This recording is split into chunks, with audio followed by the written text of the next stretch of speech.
amante do terror.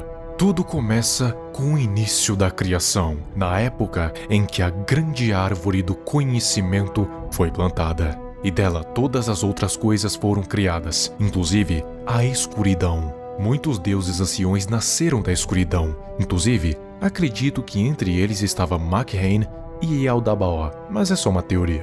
Muitos deles têm um nome esquecido, e entre eles estava um bem peculiar. Seu nome era Harak. Harak não foi grande em sua formação, muito pelo contrário, era pequeno, assim como todo deus em sua formação, mas algo o tornava diferente de seus irmãos e irmãs. Ele se conhecia e conhecia o espaço em que estava, só que muitos dizem que muito conhecimento gera dor. E foi exatamente isso que aconteceu com ele. Por ele conhecer o que era e onde estava, ele concluiu que a própria existência era uma calamidade. Seria bem melhor se ele não existisse. Ou melhor, seria bem melhor se nada existisse. A existência para Harak era dor.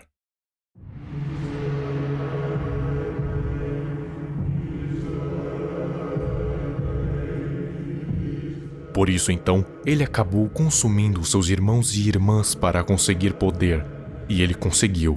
Só que este pecado lhe causou muita dor à medida que ele crescia, e isso acendeu a chama do ódio em seu coração obscuro, e ele veio a amaldiçoar toda a criação e o seu Criador, prometendo destruir a árvore, seus galhos e raízes e tudo o que elas sustentavam. Essa era a sua promessa. Muitos deuses que nasceram da escuridão morreram, outros saíram dela para trabalhar junto da criação, provavelmente Makhain e Yaldabaoth. E os que não saíram de lá envelheceram e se tornaram poderosos, mas tiveram que se submeter à subjugação de Harak. Depois que já não havia mais deuses para ele subjugar, ele se declarou o Rei das Trevas e mudou seu nome para Rinith-Rigor. E assim criou o seu próprio reino, um reino feito exclusivamente para atormentar a criação e todos que faziam parte dela. Ele queria replicar a sua dor e as almas dos mortos eram desviadas para lá para serem torturadas das piores formas possíveis, sendo impedidos de ter o seu descanso tão merecido. E agora, ele é um ser que quase beira o poder absoluto, mas é um poder totalmente desconhecido. Portanto, não há como saber o quão poderoso ele pode ser, mas é um poder que pode subjugar mundos inteiros e deuses inferiores. Porém, ele ainda precisa de um exército para isso, ou seja, ele não tem poder suficiente para fazer tudo isso sozinho. Depois que as fronteiras do seu reino foram estabelecidas, o rei então declarou guerra contra toda a criação, e essa é uma guerra que dura até os dias de hoje.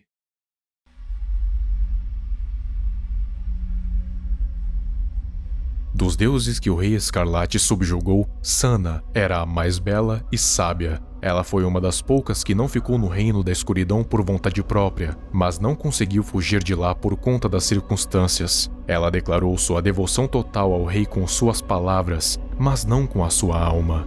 Com a guerra finalmente declarada, o rei tomou Sana à força e ficou com ela por 7 dias e 7 noites, até que Sana finalmente se tornou quebrada. De seu útero nasceram 7 garotas, e depois disso, Sana veio a falecer.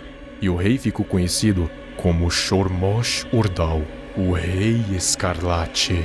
O rei esperava que nascessem 7 filhos com seu sangue para lhe ajudar na guerra, mas em vez disso, nasceram 7 filhas.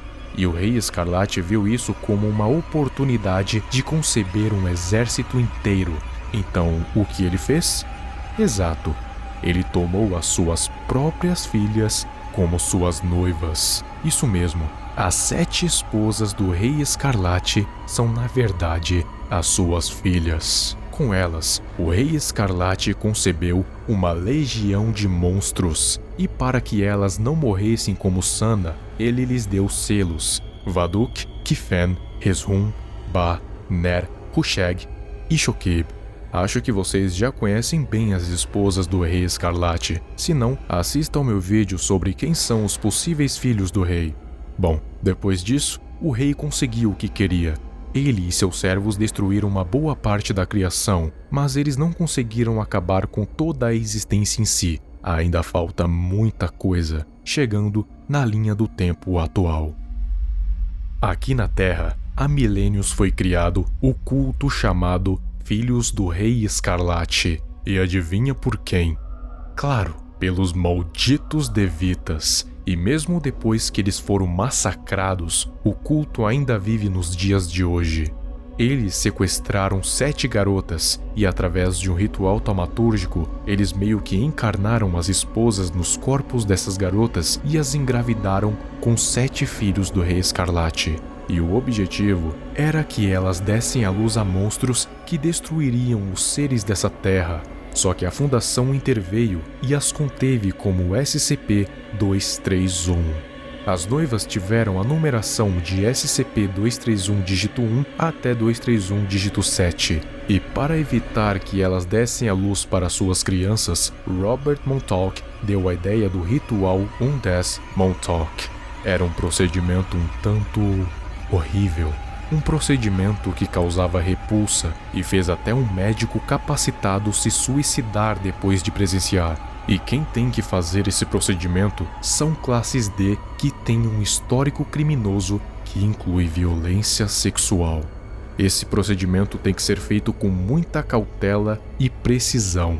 E por causa disso, 6 das 7 esposas morreram e conceberam SCPs, sobrando apenas a 7ª, a única que não foi subjugada pelo rei.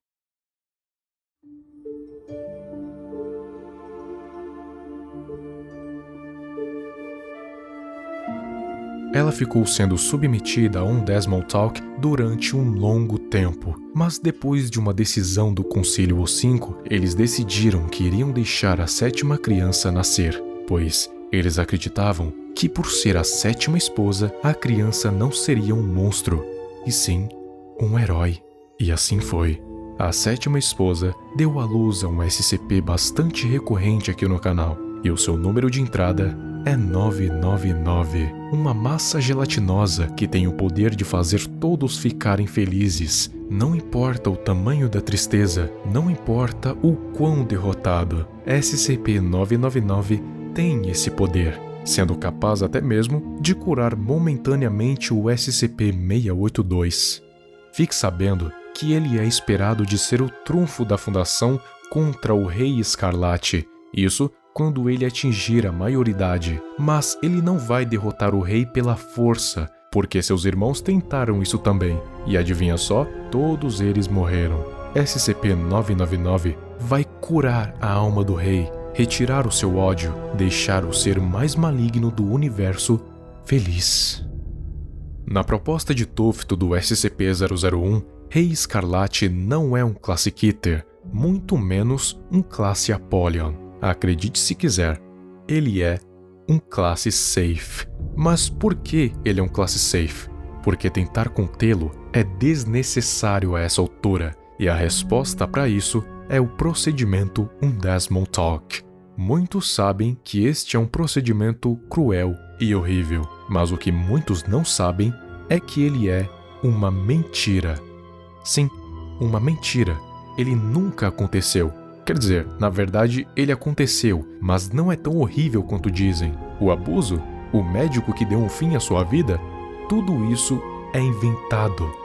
Em um arquivo que mostra o que realmente acontece no procedimento, a 7ª noiva entra na cela e deita em uma maca. As enfermeiras deixam ela o mais confortável possível. Um Classe D entra na cela, chega do lado da garota e começa a ler uma história para ela dormir.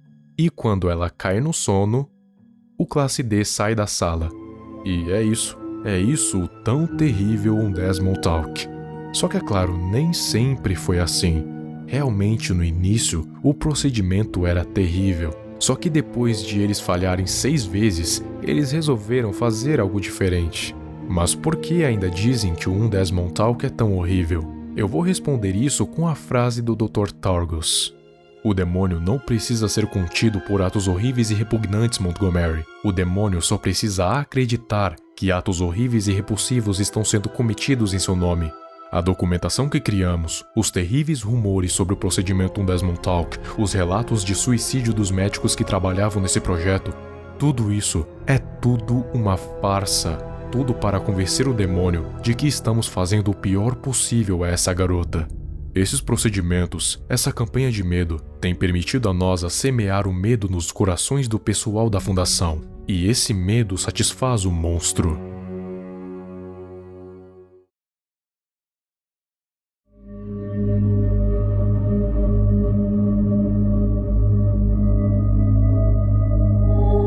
Simplificando, eles não precisam fazer atos horríveis para conter o Rei Escarlate. Eles precisam fazer ele acreditar que está acontecendo atos horríveis em seu nome.